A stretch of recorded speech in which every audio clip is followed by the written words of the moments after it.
भाई आज मी तुझी एक फायद्याची गोष्ट सांगणार आहे. वेळ नसेल ना तर हा व्हिडिओ आता सेव्ह करून ठेव, नंतर बघ, पण व्हिडिओ नक्की बघ, ठीक आहे. मला एका दादाची कमेंट आली होती की दादा राग कसा कंट्रोल करावा यावर एक व्हिडिओ बनव. आता नीट ऐक. काही लोकांना असं वाटतं ना की मला खूप राग येतो, मी लय डेंजर माणूस आहे, माझ्या नादी कोणी लागायचं नाही. अरे भाई हा येडापणा आहे, येडापणा, ठीक आहे. म्हणजे तुला काय वाटतं की हा राग तुझी पावर आहे का? नाही नाही, बिलकुल नाही. हा तुझा सगळ्यात मोठा विकनेस आहे, ठीक आहे. लोक याचा गेम खेळतात तुझ्यासोबत आणि तुला माहीत पण नाही. तू काय असे लोक पाहिलेत का की जे मुद्दाम येऊन काहीतरी काडी टाकणार, तुला काहीतरी टोमणा मारणार आणि तू लागला लगेच फुरफुर करायला, लगेच तू रडायला लागतोस, लाल तांबडा होतोस, आहे का नाही? मग ती समोरची माणसं लांब उभी राहून तुझ्यावर हसतात. का माहिती आहे का? कारण तू तुझ्या रागाचा रिमोट कंट्रोल त्यांच्या हातात दिलायस आणि हे तुला माहीत पण नाही. जेव्हा ते बटन दाबतील तेव्हा तू नाचायला लागतो. हे काय बाय, ही कसली ताकद? मग तर तू लोकांच्या इशाऱ्यावर असणारा भावला झालास ना. स्वतःला जरा विचारून बघ.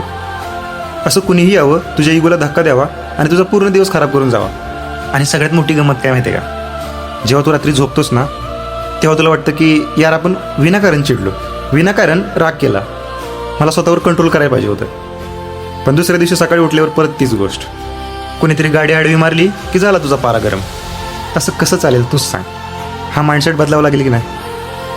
तूच सांग. जोपर्यंत तुला तुझ्या भावनांवर ताबा मिळवता येत नाही ना तोपर्यंत तू आयुष्यात काहीच मोठं करू शकत नाहीस. कारण तू ज्या रस्त्यावर चाललायस ना त्या रस्त्यावर रोज अशी हजारो लोक तुला मिळणार जे तुझ्याशी मुद्दाम नडणार आणि तू प्रत्येकाला उत्तर देत बसशील ना तर तू तिथं कधी पोचणार जे तुला पोचायचे? तूच सांग मला.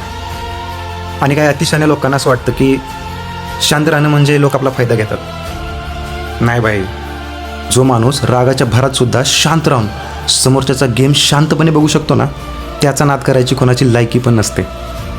त्यामुळे जेव्हा कधी कुणावर राग येईल ना तेव्हा एक सेकंद थांबून, फक्त एक सेकंद थांबून विचार कर की हा माणूस खरंच या लायकीचा आहे का, की मी याच्यासाठी माझा मौल्यवान राग खर्च करू? नाही ना, मग विषय सोडून दे. आपला गेम मोठा आहे, आपल्याला छोट्या कचऱ्यात अडकून नाही राहायचं. हा माइंडसेट बदलावा लागेल बघ भाई. त्याशिवाय तुला जिथं जायचं आहे ना तिथं जाणं लय अवघड आहे बघ.